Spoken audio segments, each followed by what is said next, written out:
Pour l'agriculture des Pays de la Loire, c'est du côté de Moscou qu'il faut aller chercher les raisons d'une année en demi-teinte. L'embargo russe a freiné l'export et accru la concurrence avec les pays européens. C'est le cas notamment des producteurs de pommes et de poires. Malgré une récolte de qualité, les prix n'ont pas augmenté. Les éleveurs porcins de la région ont également été particulièrement touchés par la baisse des cours. Baisse des prix qui s'explique aussi par des récoltes abondantes pour les légumes, les céréales, en raison du soleil et de beaucoup de pluie. La météo qui n'a pas découragé, elle, les touristes. Bien au contraire, les campings de Vendée ont enregistré 7,6 millions de nuitées l'an dernier, une hausse de 4,5%. Hausse de la fréquentation aussi dans les hôtels, plus 3,1%.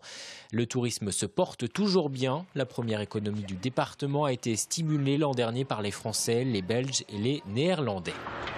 Des engins de chantier en action, cette image est restée rare l'an dernier, le bâtiment a souffert.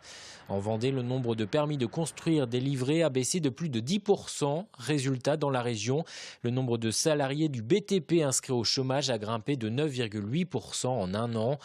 Et l'INSEE ne prévoit pas de reprise cette année, malgré les taux d'intérêt au plus bas qui devraient rester stables d'ici la fin de l'année.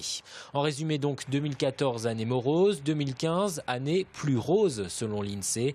Les prévisions de croissance ont été revues à la hausse. Elles devraient atteindre 1,5% dans la zone euro et dépasser 1% en France.